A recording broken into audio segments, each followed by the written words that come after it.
rational interpretations and philosophical interpretations of Islam. And he said the Shiites also, they are upon the same type of i'tizad, the same rejection. They have the same concept, but it was actually started by the Mu'tazila, but the Shia hold the same rejective type of philosophical concepts concerning these aspects of Quran and Sunnah, particularly the Sunnah.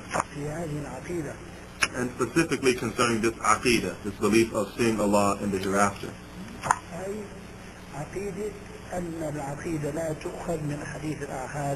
And he said, and that is that belief, they reject, the Shia, the Mu'tazila, they reject the concept that aqidah, matters of belief, can be taken from the reports which are ahad in their routes of transmission, meaning that it doesn't have enough people narrating it and have narrated that hadith for them to accept it.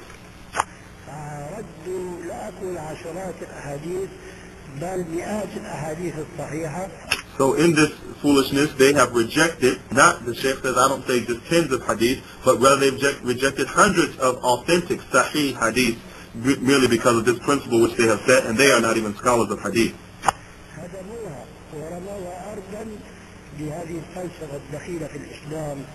They've tried to destroy these hadiths, these authentic hadiths, and they've rejected them with this ridiculous philosophy that they hold, these philosophical concepts which have entered into Islam, which are not even of Islam.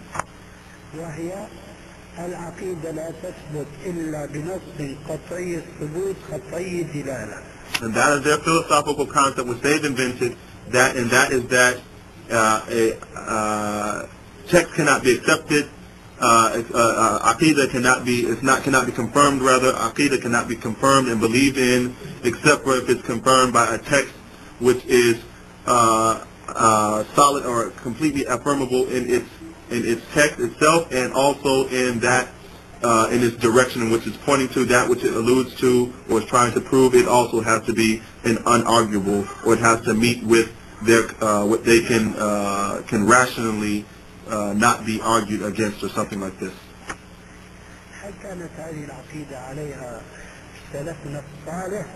So we ask, is this the aqidah that our Salaf al-Salih, the righteous predecessors, were holding? And so the Shaykh says, this is the witness, huna shahid. This is the shahid. This is the witness or the proof, or this is what we're trying to show.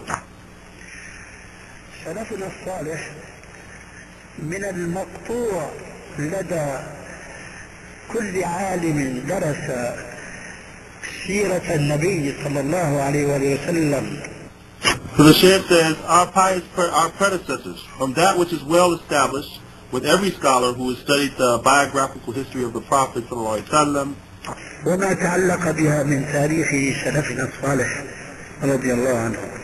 And also what is related to it, the history of the Prophet sallallahu alaihi wasallam, what is related to it from the history of our pious predecessors رضي الله تعالى عنهم. من منكم لا يعلم أن النبي صلى الله عليه وسلم أرسل أفرادا. The Shaykh says, who is it amongst you that doesn't know that our Prophet ﷺ sent individuals من أصحابه يدعون إلى الله. Individuals, that is, from his companions, who called the people to Allah. He sent out, dispatched individuals, single people, individuals, to different areas, calling to Allah. والمدعوون هم المشركون. And those who were being called to Allah by these du'at of the companions, these inviters from amongst the companions, he said they were the pagans, the mushrikun. And they were those people who were living in their times of jahiliyyah and ignorance as kuffar, as disbelievers. And they were at that time worshipping idols, asnam.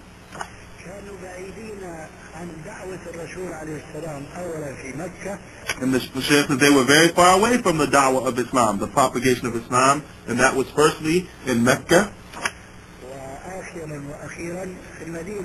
And he says finally and lastly in Medina.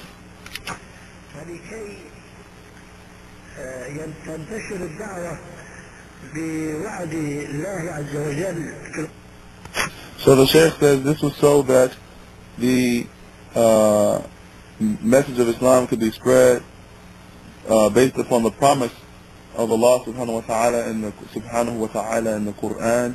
في القرآن الكريم هو الذي أرسل رسوله بالهدى ودين الحق ليظهره على الدين كله ولو كره الكافرون. And the Shaykh says, of course, this is the ayah in the Quran where Allah subhanahu wa ta'ala says that promise of the spread of Islam is in the ayah where Allah says, هو الذي أرسل رسوله بالهدى. He is the one who sent his messenger with guidance. He was the one who sent his messenger Muhammad sallallahu alaihi wasallam with the guidance, ودين الحق, and the religion of truth, ليظهره على الدين كله, so that he can make it manifest and victorious over all other religions, ولو كره الكافرون, and even though the disbelievers hate that. وفي الآية الأخرى ولو كره المشركون. And in another ayah, Allah says the same thing at the end of the ayah. He says, وَلَوْ كَرِهَ الْمُشْرِكُونَ وَلَوْ كَرِهَ الْمُشْرِكُونَ. And even though the pagans, the polytheists, even though they may detest that, the spread of Islam. تطبيقا في حدود ما يمكنه عليه الصلاة والسلام.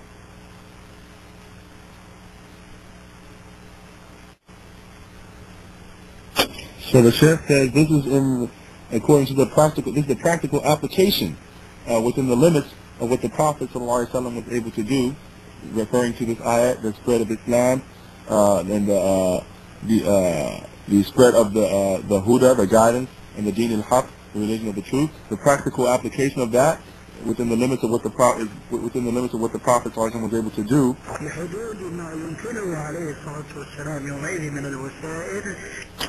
What the Prophet ﷺ was able to do from whatever methods. Whatever methods he was able to utilize to spread, to bring about the practical application of that ayat, bring about the existence and fulfillment of that ayat.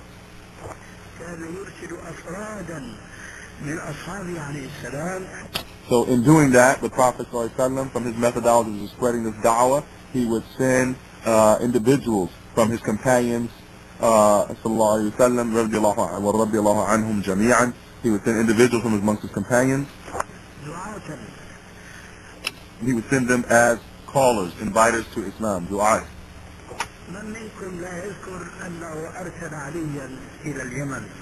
The Shaykh says, who is it from amongst you who doesn't remember that it was the Prophet ﷺ who sent Ali radiallahu ta'ala anhu to Yemen, to the land of Yemen?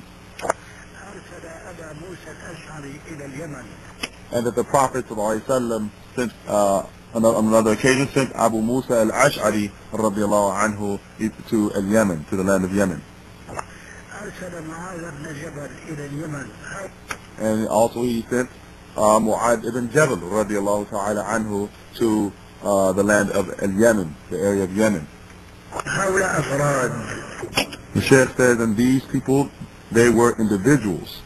They were individuals. The Prophet sent them individually. He didn't send them in big groups. So the Shaykh says, what was it that these companions, these individuals the Prophet would send, what was it that they were calling those pagans, those mushrikun, what was it that they were calling them to?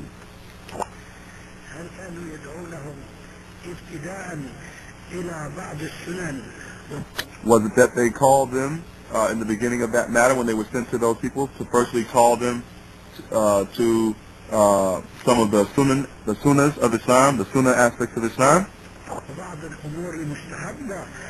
Or did they call them to, were they calling them to some of the al-umur al-mustahabba, the matters which were just preferred or recommended, of a recommendatory nature in Islam?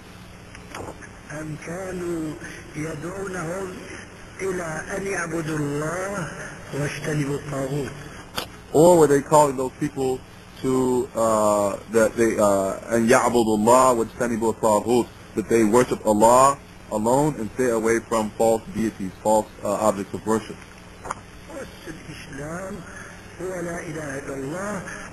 He says the foundation of Islam is La ilaha illallah, that none has the right to be worshipped as a deity except for Allah. And it is to disbelieve in everything other than that. The foundation of Islam is the belief that there's nothing has right to be worshipped as a deity except for Allah, and anything